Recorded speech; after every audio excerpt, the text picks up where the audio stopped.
Bonjour les amis, je suis Papy Domi et vous êtes sur ma chaîne Nature & Co. Bienvenue. Comme je vous l'avais annoncé il y a quelques jours, et je pense que vous l'attendiez avec impatience, j'ai synthétisé le premier chapitre du nouveau livre que j'ai découvert, Conversation avec Dieu. Alors le vrai titre c'est Conversation avec Dieu, donc conversation au pluriel, un dialogue hors du commun. Donc ça n'a rien à voir avec le précédent que j'ai donné parce qu'il sortait par les trous de nez, hein, vous l'avez vu. Bon. Et l'auteur, donc c'est le tome 1, et l'auteur c'est Neale Donald Walsch. J'avais déjà vu ce nom et je me demandais où, et je pense qu'il en a fait un film que j'ai vu qui est formidable, et ce monsieur fait des conférences partout aux États-Unis pour raconter son histoire en quelque sorte. Voilà. Donc je vais vous lire la préface, ça vous donnera une petite idée. Le dialogue commence. J'ai entendu pleurer ton cœur. J'ai vu chercher ton âme. Je sais à quel point tu as désiré la vérité. Tu en as crié de douleur et de joie. Sans fin, tu m'as imploré. Montre-moi, explique-moi, révèle-moi qui je suis.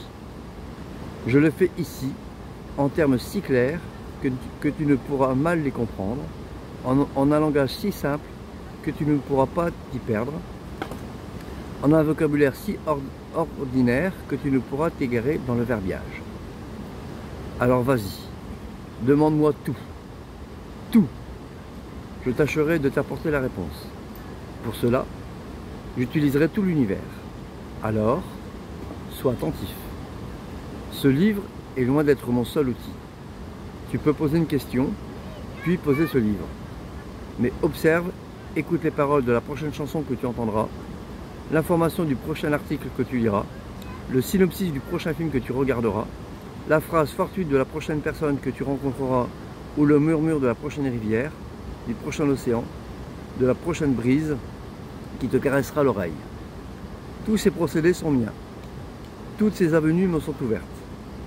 Si tu écoutes, je te parlerai. Je viendrai à toi si tu m'invites. Je te montrerai que j'ai toujours été là, de toutes les façons. Alors ce qui est marqué là, c'était moi avant. Je pose une question et quelques heures après, ou le lendemain, ou quelquefois quelques jours après, j'avais la réponse de façon tout à fait bizarre. Un message à la radio, à la télé, quelqu'un que je rencontre, une affiche publicitaire, voilà. C'était incroyable. Maintenant c'est un peu plus facile pour moi puisque j'ai la réponse directement là. Donc c'est un peu plus facile, mais ça m'arrive encore de temps en temps d'avoir des réponses avec les gens avec les informations venant de l'extérieur. Alors, donc il est marqué, tu peux poser une question, puis poser ce livre. Ça veut dire que ce livre, non seulement Dieu a parlé à l'auteur, mais à travers le livre, il parle à chacun d'entre nous. Voilà. Et ce livre m'a parlé. Parce que c'est exactement ce que je pense. Voilà. Au moins pour le premier chapitre. C'est une vraie mine d'or, ce bouquin. Alors j'ai commencé à lire le deuxième. Il y aura beaucoup moins à dire. D'abord, il est beaucoup plus court. Et puis, c'est des évidences en fait. Enfin, voilà, il n'y a rien de particulier. Mais là, par contre, là, c'est vraiment... Alors...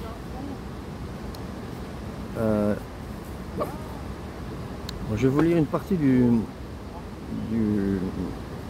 comment on appelle ça? C'est pas la préface, c'est le préambule, on va dire. Ce livre traite de la plupart des questions, sinon toutes, que nous nous sommes posées sur la vie et l'amour, le but et la fonction, les gens et les relations, le bien et le mal, la culpabilité et le péché, le pardon et la rédemption, la voie qui mène à Dieu et le chemin de l'enfer. De tout. Il parle de tout. Il aborde directement le sexe, le pouvoir, l'argent, les enfants, le mariage, le divorce, le travail, la santé, l'au-delà, le pré-maintenant, tout. Il explore la guerre et la paix, la connaissance et l'ignorance, le fait de donner et le fait de recevoir, la joie et la peine. Il envisage le concret et l'abstrait, le visible et l'invisible, la vérité et l'absence de vérité. En vérité, Dieu parle à chacun, au bon et au mauvais, au saint et à la fripouille, et certainement à nous tous qui sommes entre les deux. À vous, par exemple. Dieu est venu à vous de bien des façons au cours de votre vie, et en voici une autre, le bouquin. Combien de fois avez-vous entendu le vieil axiome, quand le disciple est prêt, le maître apparaît. Ce livre est notre maître. Et moi, il y a une pensée qui vient de me traverser, qui dit, c'est aussi un axiome, qui dit, quand le maître montre la lune, le disciple regarde le doigt. Et ça s'applique tout à fait au bouquin. Quand vous recevez des messages, vous n'observez pas le message. Vous regardez le sens premier du terme. Il faut voir ce qu'il y a derrière. Voilà, il faut creuser. Voilà. Et c'est pas évident parce que tout n'est pas message. Voilà. Donc, bien souvent, je me suis creusé la tête pour savoir ce que ça voulait bien dire, quoi. Bref. Apparemment, il a écrit 3 tomes. Donc le premier, c'est celui que j'ai entre les mains. Se rapporterait principalement à des sujets personnels, comme les défis et occasions qui se présentent dans la vie d'un individu. Le deuxième, que je pense acheter, bien entendu. Le deuxième traiterait de sujets mondiaux, de la vie géopolitique et métaphysique sur la planète, et des défis qu'affronte actuellement le monde. Et le troisième se rapporterait à des vérités universelles de l'ordre le plus élevé, et des défis et occasions qui attendent l'âme. C'est un programme. Donc ce monsieur, Neil Donald Walsh, à un moment de sa vie était vraiment très mal, rien n'allait. Je crois que sa femme l'avait quitté, il avait perdu son boulot, il était plein de dettes, il était déprimé, malade, il n'y avait plus rien qui allait, quoi. Et il était tellement mal qu'il a décidé, il se posait des questions. Pourquoi moi, pourquoi ça m'arrive, quand est-ce que je vais m'en sortir, etc. Les questions qu'on se pose tous finalement. Il les a écrits sur papier. Et il a dit quelque chose, bah écoute, Dieu, si tu existes, fais quelque chose, quoi. Là, je suis dans la merde, vas-y, fais quelque chose. Réponds-moi, au moins réponds-moi. Et donc, il a voulu poser son stylo sur la feuille, et sa main ne s'est pas posée. La main s'est rapprochée de la feuille et a commencé à écrire, sans qu'il le veuille. Donc il a résisté, et puis comme le stylo tenait bon, il a fini par lâcher. Et ça a commencé à écrire. Voilà. Et donc c'était Dieu qui écrivait à travers le stylo. C'est ce qu'on appelle l'écriture automatique, hein. Je ne sais pas si vous avez déjà pratiqué, j'ai déjà vu faire, c'est impressionnant, hein. Et donc il a commencé à écrire en écriture automatique, et puis voilà. Voilà comment ça commence. Donc je vais vous lire ce qui est par rapport à ça. Pourquoi ma vie allait-elle mal? Donc c'est les questions qui se posent, hein, et qui posent à Dieu. Pourquoi ma vie allait-elle mal? Qu'est-ce qu'il me fallait faire pour qu'elle fonctionne? Pourquoi ne pouvais-je trouver le bonheur dans les relations personnelles? Allais-je à tout jamais manquer d'argent? Finalement, et par-dessus tout, qu'avais-je fait pour mériter cette vie de lutte incessante? On a tous dit ça, hein. Qu'est-ce que j'ai fait pour mériter ça, hein? Donc, il explique l'écriture automatique. À ma grande surprise, pendant que je griffonnais la dernière de mes questions amères et insolubles, et que je m'apprêtais à poser la plume, ma main est restée suspendue au-dessus du papier, comme retenue par une force invisible. Soudain, la plume s'est mise à bouger d'elle-même. Je n'avais aucune idée de ce que j'étais sur le point d'écrire, mais, comme une idée semblait émerger, j'ai décidé de la laisser se dérouler. Et c'était: veux-tu vraiment une réponse à toutes ces questions, ou es-tu seulement en train de te défouler? Voilà, le dialogue commence. Donc il marque: j'ai cligné des yeux, puis mon esprit a formulé une réponse, je l'ai écrite à la suite. Donc il a mis les deux à la fois, je suis en train de me défouler, c'est certain, mais s'il existe des réponses à ces questions, j'aimerais diablement les entendre. Voilà, et le dialogue commence, hein, c'est pas le plus intéressant là, donc je vais passer. Alors, la première phrase qui est intéressante, Dieu dit: je parle à chacun, tout le temps. La question n'est pas à qui je parle, mais qui écoute. C'est ce que je vous ai dit tout à l'heure. On a des messages en permanence, tout le temps, tout le monde, mais on n'est pas toujours capable de les écouter, ni même de les entendre. Alors,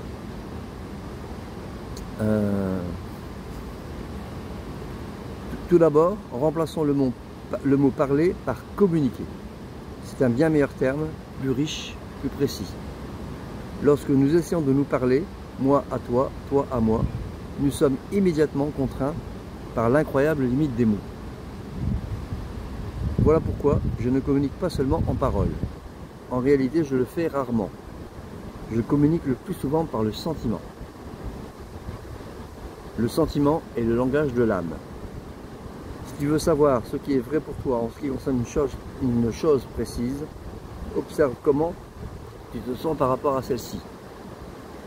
Si vous avez pris une décision et que vous ne vous sentez pas bien suite à la prise de cette décision, c'est que la décision, il faut la revoir. Voilà, tout simplement. Je communique aussi par la pensée.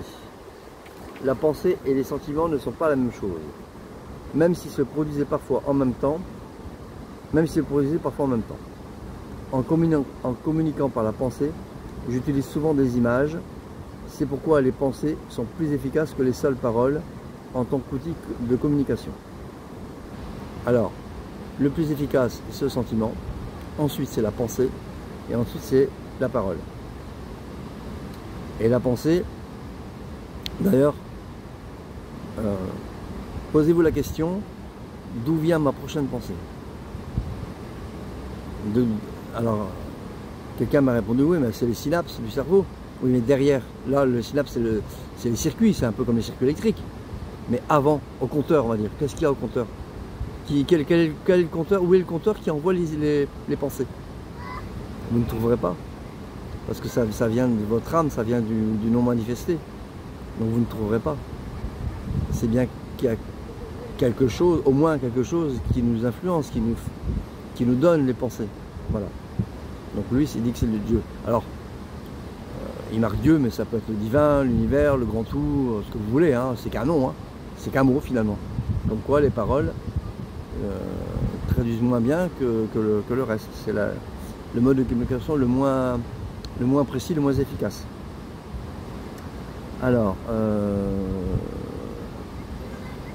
en plus des sentiments et des pensées, j'utilise également le véhicule de l'expérience pour communiquer intensément. Ah, ça c'est encore autre chose. L'expérience. On en a fait tous des mauvaises hein, et des bonnes. Finalement, lorsque les sentiments, les pensées et l'expérience échouent, j'utilise les paroles. En vérité, les paroles sont l'outil de communication le moins efficace. C'est l'outil le plus souvent ouvert à l'interprétation, le plus souvent mal compris. C'est tellement vrai. Même en dialogue entre personnes, une personne dit une chose et l'autre en face comprend mal. Ça peut créer même des problèmes des fois, alors que l'intention de la personne qui a émis le message a été tout à fait honorable, même généreuse. Ça a été mal compris. Voilà. La langue, ne serait-ce que la langue, on n'a pas tous le même langage. Alors pourquoi donc? À cause de la nature des paroles. Les paroles ne sont que des émissions de sons, des bruits qui représentent les sentiments, les pensées et l'expérience.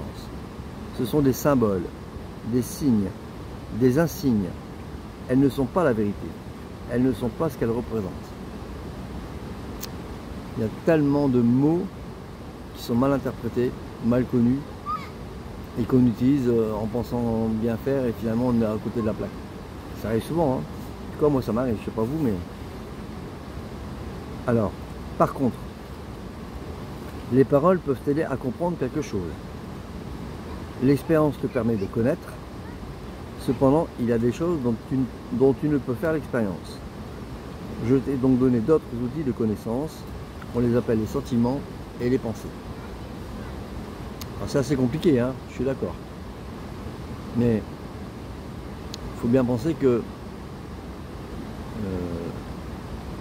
Dieu, qu'on appelle aussi le grand tout, c'est pas pour rien. C'est que c'est tout. Il n'y a pas d'autre mot, c'est tout avec un grand T, tout. tout. Il n'y a rien qui ne soit pas Dieu ou le divin. C'est tout ce que vous pouvez imaginer, même tout ce que vous ne pouvez pas imaginer, ben, bien au-delà, le non manifesté, c'est le grand tout. Voilà. Tout ce qui est finalement. Voilà. Donc,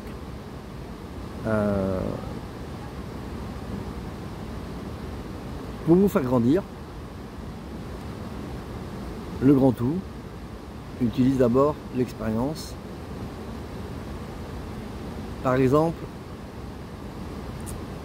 vous avez vécu une expérience, vous avez vécu quelque chose, même quelque chose de douloureux. Bien souvent, des années après, 10 ans après, 20 ans après, vous vous rendez compte que si vous n'aviez pas vécu cette chose, vous n'en seriez pas arrivé où vous êtes là 10 ans après, 20 ans après. Moi, ça m'arrive 10 000 fois. Ah ouais, c'est vrai. Ah ouais, mais si j'avais pas vécu ça, j'aurais pas vécu ça, j'aurais pas vécu ça. Et finalement, vous remontez le fil, et c'est là. Voilà. Alors qu'à la base, c'était douloureux. C'est ce qu'on appelle l'expérience, c'est ce qui vous fait grandir. Voilà. Après, le sentiment, c'est quand vous faites des choix dans la vie et que par rapport à ce choix, vous ne vous sentez pas bien. Vous ne vous sentez pas juste à côté. C'est bien souvent que le choix n'est pas bon. Mais là, c'est compliqué parce qu'il y a l'ego qui travaille derrière. Ah bah oui, ce fameux ego. Donc il faut vraiment faire le vide. Je suis en train de me caresser la barbe exprès parce que j'ai une amie qui m'a dit pourquoi tu caresses la barbe, je sais plus comment. Donc voilà, elle va sûrement voir la vidéo et je me caresse la barbe. Bien, allez, on essaie de rigoler. Donc là, du coup je parle de film, n'importe quoi.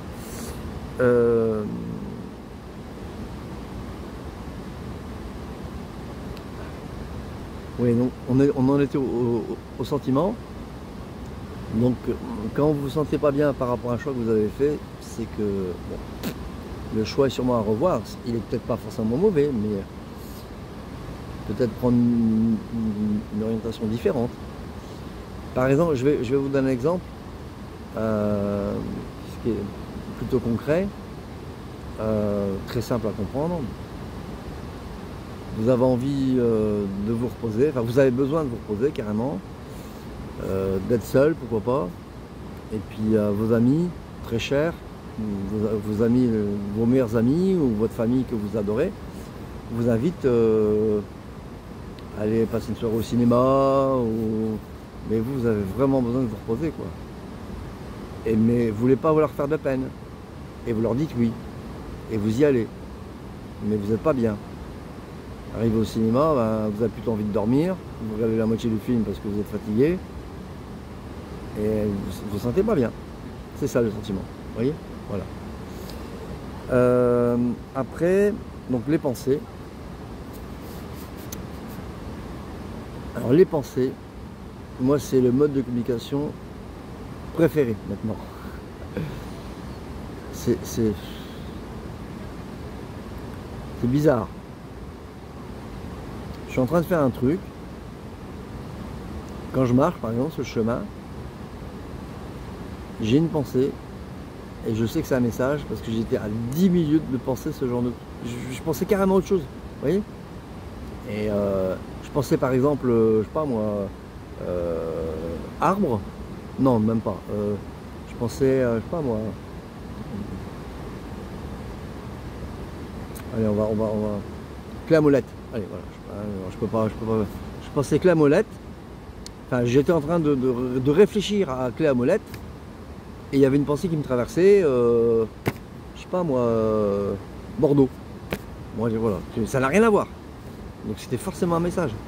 J'étais en pleine réflexion et je vois Bordeaux qui passe. Donc c'est comme ça que je fais la différence. Pas toujours facile, mais voilà. Donc peut-être que ça vous arrive. Si ça vous arrive, ah oui, évidemment. Donc j'étais en train de vous dire, si ça vous arrive, regardez bien les circonstances de l'arrivée de cette pensée. Si cette pensée arrive à un moment où, enfin, une pensée qui n'a rien à faire là, Ça vous est peut-être déjà arrivé, pourquoi j'ai cette pensée à ce moment précis? Voilà, c'est quand même bizarre, quoi. Voilà. Pour être sûr que c'est un message divin. Voilà. Alors, au début ça surprend, moi je me suis demandé si c'était pas moi qui avais cette pensée, mais ça m'arrive encore maintenant. Mais il y a des circonstances où je ne doute absolument pas. Voilà. Bon. Alors on va continuer le bouquin quand même, si ça fait 20 minutes. J'ai fait que quelques pages. Bon, il y aura peut-être plusieurs vidéos, hein. L'ironie suprême, c'est que tu as accordé autant d'importance à la parole de Dieu et si peu à l'expérience. Ça veut dire que tout le monde s'accorde à la Bible, aux évangiles, aux différents textes des prédicateurs, des prêcheurs, et jamais à l'expérience. Alors qu'on a dit juste avant que les paroles d'évangile étaient fausses la plupart du temps. Voilà. Alors, en fait, tu accordes si peu de valeur à l'expérience que lorsque ton expérience de Dieu diffère de ce que tu as entendu dire de Dieu, tu écartes automatiquement l'expérience et tu acceptes les paroles, tandis que ce devrait être exactement le contraire. Voilà. C'est facile à comprendre. Autrement dit, les écrits, tu laisses tomber et c'est ton expérience qui prévaut. Parce que c'est ton expérience personnelle qui te va parfaitement, puisque, alors on va dire Dieu, c'est facile, c'est exactement ce dont tu as besoin pour progresser. Donc quelle que soit l'expérience, elle t'est toujours utile. Le reste, les textes, c'est du pipeau. Alors, ton expérience et tes sentiments à propos de quelque chose représentent ce que tu en sais de manière factuelle et intuitive. Les paroles ne peuvent servir qu'à symboliser ce que tu sais, elles peuvent souvent embrouiller ce que tu sais. Ça veut dire quoi? Ça veut dire que l'expérience et les sentiments sont reliés. Donc l'expérience est reliée à des faits et les sentiments sont reliés à ton intuition. Et souvent, quand on parle d'intuition, c'est une influence divine. Voilà. Et l'expérience, c'est au fait. Ça paraît évident. Une expérience, c'est un fait. C'est pas un truc que tu as rêvé ou. D'accord? Les paroles, par contre, elles servent à mettre des mots sur ce que tu vis et sur ce que tu penses. Mais la plupart du temps, les sentiments que tu les ressens dans ton corps. Je parle trop fort? Donc je dis excusez-moi, hein, je pensais que je gênais mes amis qui sont là. Donc les paroles, elles servent uniquement à symboliser ce que tu sais et ce que tu ressens. Mais la plupart du temps, tes paroles te trahissent. Tu n'arrives jamais à traduire à 100% ce que tu vis ou ce que tu sens. Parce que ça, c'est dans le corps. Et il n'y a aucun langage qui puisse traduire ça réellement. C'est pour ça que la parole est plutôt, comment dire, signe de non-sens, de malentendu, etc. Bon, alors. Donc les paroles ne peuvent servir qu'à symboliser ce que tu sais, elles peuvent souvent embrouiller ce que tu sais. La suite.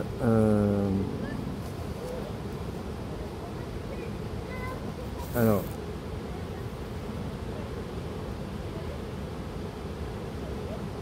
voilà donc les outils avec lesquels je communique, et pourtant ce ne sont pas les méthodes, car les sentiments, les pensées et l'expérience ne viennent pas tous de moi, et oui. D'autres ont prononcé bien des paroles en mon nom, bien des pensées et bien des sentiments ont été parrainés par des causes que je n'avais pas directement créées. Il en résulte bien des expériences. Le défi, c'est d'avoir suffisamment de discernement. La difficulté, c'est de connaître la différence entre les messages de Dieu et les données provenant d'autres sources. C'est bien là la grande difficulté. Et il y a beaucoup de prédicateurs qui se disent message de Dieu, et en fait quand tu les écoutes bien, c'est pas terrible. Hein. Par contre, il y en a qui sont manipulateurs et qui peuvent t'emmener vachement loin avant que tu te rendes compte que c'est des conneries. Quoi. Pour faire la différence, c'est là le truc. Attention, hein, c'est pas la recette miracle, c'est pas facile à mettre en place. J'y arrive toujours pas, hein, mais bon, voilà. Ta pensée la plus élevée ta parole la plus claire, ton sentiment le plus magnifique viennent toujours de moi. Tout le reste provient d'une autre source. Voilà. Moi j'ai déjà eu des messages dans mes rêves, c'était tellement clair et limpide, ça n'a fait aucun doute. Aucun doute. Alors, petit truc pour connaître la différence, la pensée la plus élevée est toujours celle qui renferme la joie. Les paroles les plus claires sont celles qui contiennent la vérité. Le sentiment le plus magnifique est celui que tu appelles amour. Donc ça c'est facile à comprendre. Je peux rien l'expliquer. Hein.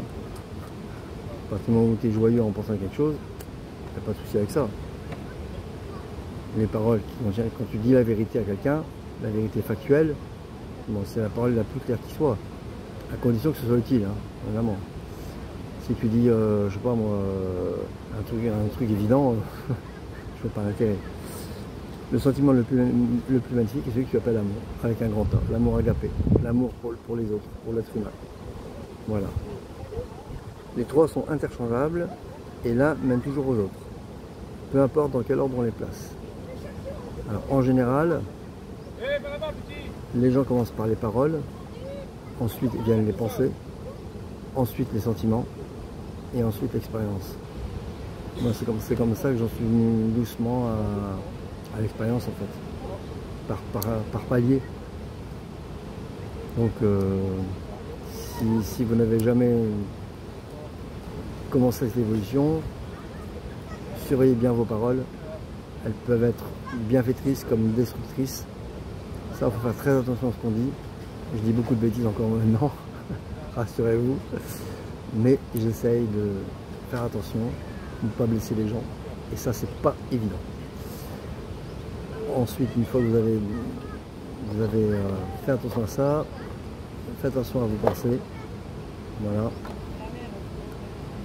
Surveillez bien. Essayez de voir d'où elles viennent.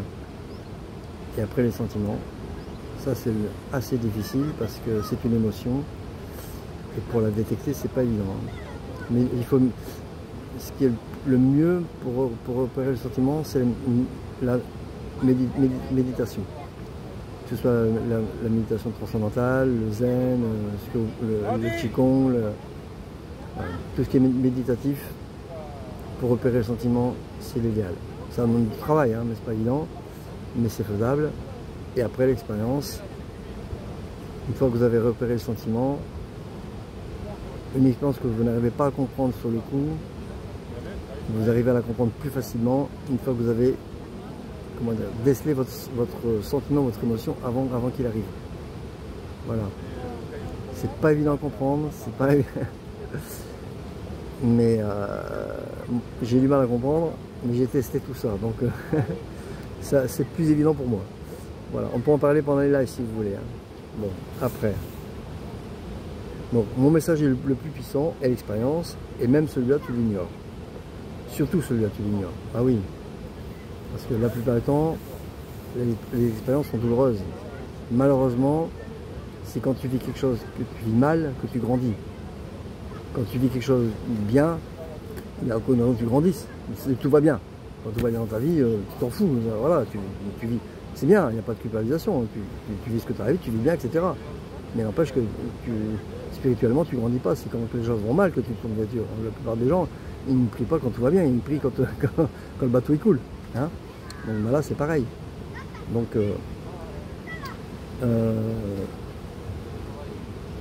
donc l'expérience, elle est à vivre, elle est à repérer. Vous l'inscrivez dans votre mémoire et vous y repensez 10 ou 20 ans après. Et là, des fois, pas toujours, mais vous arrivez à faire le lien. Bon sang, bien sûr, mais voilà pourquoi j'en suis arrivé. Heureusement, finalement, j'ai eu cette expérience, même si elle était douloureuse. Moi, j'ai perdu ma maman, ça a été très difficile, mais ça m'a fait grandir à une vitesse phénoménale, quoi. Voilà. Donc, ça peut vous faire relativiser une expérience si vous la vivez mal. Et dites-vous que rien n'est dû au hasard. Ça aussi, il faut le savoir, c'est que rien, même l'expérience douloureuse que vous vivez, c'est que vous avez quelque chose à apprendre. Donc, à vous de changer votre façon de voir les choses. Pas toujours facile, Mais quand vous y arrivez, ça aide grandement, même dans les mondes heureux. Alors, après, il est dit, ton monde ne serait pas dans son état actuel si tu avais tout simplement été à l'écoute de ton expérience. Donc, il tutoie, mais quand il dit ça, il parle de tout le monde, hein, il parle de l'humanité, il ne parle pas de toi en particulier. Hein, c'est bien clair. Hein. Tu n'es pas responsable de tous les malheurs du monde, heureusement. Puisque tu n'as pas écouté ton expérience, tu continues de la revivre à répétition. Alors, c'est pas toujours le même événement que vous vivez, c'est clair. Ça peut être un événement différent, mais qui vous apporte la même douleur, qui vous crée dans la galère. Et là, il faut dire, merde, j'en ai marre, quand est-ce que je vais finir de vivre les galères? Putain, Dieu, arrête un peu, fous-moi la paix. Il y aura que juste quelque chose d'heureux. C'est qu'il y a quelque chose à retirer de ça, un apprentissage. Et tant que vous n'avez pas compris pourquoi vous vivez ces événements, vous le revivez encore. J'ai 64 ans, j'ai vécu ça pendant 62 ans. Voilà. Ben, depuis que j'ai commencé Compostelle, en fait. Voilà. C'est pas difficile. J'étais dans la galère et je comprenais pas. Et depuis que j'ai fait le chemin, mais bon sang, mais c'est bien sûr. Voilà.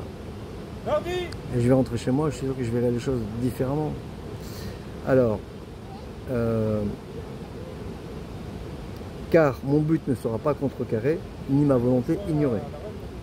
Tu recevras sûrement le message. Tôt ou tard, un jour ou l'autre, tu le recevras. Voilà. Mais je ne t'y obligerai pas. Là aussi, c'est une croyance qui tombait chez moi. Je croyais que les messages qui étaient envoyés étaient de plus en plus forts, voire même violents, qui pouvaient t'amener jusqu'à la mort. C'est que je prends la réincarnation. À la prochaine incarnation, tu reprends les mêmes problèmes et tu recommences à zéro. Et voilà, et tu recommences avec les mêmes messages. Sous une autre forme, une autre incarnation, tu as oublié ce que tu as vécu dans la vie précédente, mais n'empêche, tu repars avec les mêmes problèmes sans savoir pourquoi. Et c'est reparti, jusqu'à ce que tu comprennes. Non.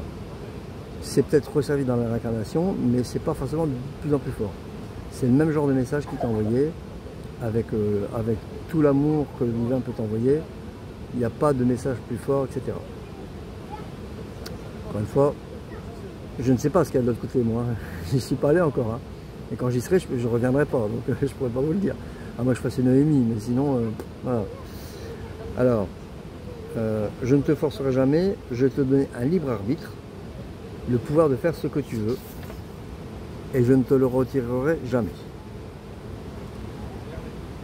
Après, donc je vais continuer de t'envoyer les mêmes messages, encore et encore, à travers les millénaires et dans tous les coins de l'univers que tu occupes. Alors, il parle à la fois à toi en tant que personne, mais à tous les humains du monde entier. On est bien d'accord. À tous ceux qui vont lire le livre, en tout cas. Ou à ceux à qui il envoie les messages et qui l'entendent ou qui l'entendent pas. Mes messages arriveront sous 100 formes, à 1000 moments, sur 1 million d'années. Si tu écoutes vraiment, tu ne pourras les manquer. Lorsque tu les auras vraiment entendus, tu ne pourras les ignorer. Ainsi, notre communication deviendra sérieuse. Car dans le passé, tu t'es contenté de me parler, de me prier, d'intercéder auprès de moi et de m'implorer. Ça, c'est tous les gens qui vont à l'église, qui prient. C'est pas une mauvaise chose, hein, attention, hein, je ne critique pas. Mais ils n'écoutent pas. Ils envoient leur prière sans attendre la réponse. Et ils espèrent qu'un miracle va arriver. Alors que c'est bien plus enrichissant si vous pouvez communiquer. Mais maintenant, je peux te répondre, comme d'ailleurs je suis en train de le faire en ce moment. Voilà. Donc quelque part, c'est pas présomptueux, hein. Quelque part, ce fameux Dieu vous parle à travers moi, puisque je vous ai une transmission du bouquin. Vous voyez, l'idéal c'est d'acheter le bouquin, ça c'est sûr. Mais voilà. N'empêche que je vous envoie les messages en faisant une synthèse du bouquin. C'est la mienne. C'est pas forcément la meilleure, mais c'est la mienne, elle me convient. Voilà. Après, libre à vous d'acheter le bouquin, de vous le lire. Je vous ai donné l'édition, le nom de l'auteur, voilà, à vous d'agir. Alors, ça c'est super important ce qui est marqué. Tous les gens sont extraordinaires et tous les moments sont précieux. Aucune personne, ni aucun moment n'est plus extraordinaire qu'un autre. Bien des gens choisissent de croire que Dieu communique par des moyens extraordinaires et seulement avec des gens extraordinaires. Cela enlève à l'ensemble des gens la responsabilité d'entendre mon message et surtout de le recevoir. Ça, c'est une autre affaire. Et cela leur permet de prendre la parole d'un autre dans tous les domaines. Ainsi, tu n'es pas obligé de m'écouter, car tu es d'avis que d'autres m'ont entendu parler de tout et que tu peux toujours les écouter. Donc c'est les prédicateurs, les prêcheurs. C'est plus facile. Le prêtre, quand il fait sa messe, bah, tu n'as juste qu'à l'écouter. C'est facile. Tu fais ton signe de croix, tu manges ta petite hostie, tu pries, et puis hop, tu rentres chez toi. Mais c'est pas ça. C'est pas ça. Là, vous écoutez les paroles d'un autre, qui lit les évangiles en plus, qui sont fausses. Enfin, du moins qui ont été détournés de leur message premier. Donc, bon, peut-être pas tous. Il y a peut-être un évangile qui est bon. On m'a dit celui de Saint Jean. Parce qu'il a écrit de son vivant. Bon, je veux bien croire, mais bon, quand même. Voilà. Donc, le meilleur moyen de s'en sortir, c'est les quatre moyens, hein, donc l'expérience, le sentiment, la pensée et la parole. Voilà. Après, si vous libre à vous dans la messe, hein, en étant à Lourdes, j'ai assisté à une messe, c'était merveilleux. Mais c'était plus pour me recueillir qu'autre chose. Et pour envoyer un message. Alors, la conclusion de ça, c'est que lorsque tu écoutes ce que d'autres gens croient m'avoir entendu dire, cela t'enlève l'obligation de penser. Ben oui, vous n'avez plus à penser puisque quelqu'un pense pour vous. C'est facile. Qu'est-ce que j'ai mis après? Ah oui. C'est la principale raison pour laquelle la plupart des gens se détournent des messages que je leur envoie à un niveau personnel. Si tu reconnais et reçois directement mes messages, tu es alors responsable de les interpréter. Il est beaucoup plus sécurisant et facile d'accepter l'interprétation des autres, même de ceux qui ont vécu il y a 2000 ans, que de chercher à interpréter les messages que tu peux fort bien recevoir en ce moment même. Comment savoir déjà si c'est un message divin? Comment l'interpréter correctement? C'est là où c'est compliqué. Et certains préfèrent dire « Oh ben non, c'est mon ego, c'est ma pensée, et puis non, c'est des conneries, j'y crois pas, je préfère aller à la messe, c'est plus facile. » C'est dommage. C'est dommage. Moi j'en ai fait l'expérience 10 000 fois depuis que je suis sur le chemin. J'ai eu 10 000 preuves comme quoi il y avait quelque chose derrière, enfin voilà, et puis des messages aussi. J'en ai jamais eu autant qu'en étant dans ce chemin de Compostelle. Alors, l'auteur pose une question. Pourquoi certaines personnes, comme le Christ par exemple, semblent-elles entendre un plus grand nombre de tes messages que d'autres? Lui il répond, parce que certaines personnes veulent écouter et elles veulent demeurer ouvertes à la communication, même lorsqu'elle paraît effrayante, tordue ou tout à fait erronée. Voilà. Donc lui dit, nous devons donc écouter Dieu, même lorsque ce qu'il dit semble faux. Dieu répond, surtout lorsque ça semble faux. Si tu crois avoir raison à propos de tout, pourquoi parler à Dieu? Vas-y, conforme-toi à ce que tu sais. Mais remarque que tu as fait cela depuis le début des temps. Et vois dans quel état se trouve le monde. Il est évident que quelque chose t'a échappé. De toute évidence, il y a quelque chose que tu ne comprends pas.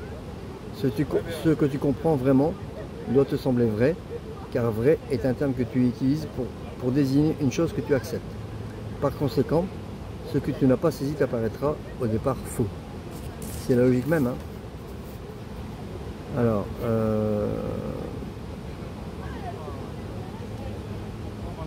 la seule voie utile à cet égard, c'est de te demander qu'arriverait-il si tout ce qui me semble faux était en fait vrai. Tous les grands scientifiques savent cela. Lorsque son travail n'aboutit nulle part, un scientifique écarte toutes ses suppositions et recommence. Toutes les grandes découvertes proviennent d'une volonté et d'une capacité de ne pas avoir raison. Et c'est ce qu'il te faut à présent. Tu ne pourras connaître Dieu que lorsque tu cesseras de te dire que tu connais déjà Dieu. Tu ne pourras entendre Dieu que lorsque tu cesseras de croire que tu as déjà entendu Dieu. Je ne pourrai te dire ma vérité que lorsque tu cesseras de me dire la tienne. Alors l'auteur répond, mais ma vérité à propos de Dieu vient de toi. Qui a dit cela? D'autres? Quels autres? Des leaders, des pasteurs, des rabbins, des prêtres, des livres, la Bible, pour l'amour du ciel. Ce ne sont pas des sources autorisées. Ah non? Non. Alors quelles sont ces sources? Écoute tes sentiments, écoute tes pensées les plus élevées, écoute ton expérience. Chaque fois que l'un ou l'autre diffère de ce que tu as appris de tes enseignants ou lu dans les livres, oublie les paroles, oublie les textes finalement. Les paroles sont les moins fiables de toutes les sources de vérité. Voilà, je vais arrêter parce que ça fait 20 minutes, plus 20 minutes, ça fait 40 minutes. On lira la suite la prochaine fois. Parce qu'après, c'est sur les apparitions. Ah oui. Donc on change un peu un autre domaine. Mais oui. Mais voilà, donc, Autre chose. ouais, donc là maintenant, je vais arrêter là parce que ça fait 40 minutes de vidéo, ça fait beaucoup. Oui. On va en parler en live. Si jamais ça vous dit d'en parler en live, je pourrais approfondir un peu plus la question. Et dites-moi en commentaire ce que vous avez pensé de ma vidéo. Voilà. Donc, comme d'habitude, mon compte Tipeee est toujours actif. Donc n'hésitez pas à mettre parce que le retour, j'ai 72 € à dépenser. Je suis toujours dans la mouise, donc voilà, n'hésitez pas si vous pouvez. Je mettrai le lien en description. Et si vous avez cette vidéo, même si c'est pas le chemin, eh ben clap, C pour commenter, L pour liker, A pour abonnez-vous si ce n'est pas déjà fait, et P pour partager.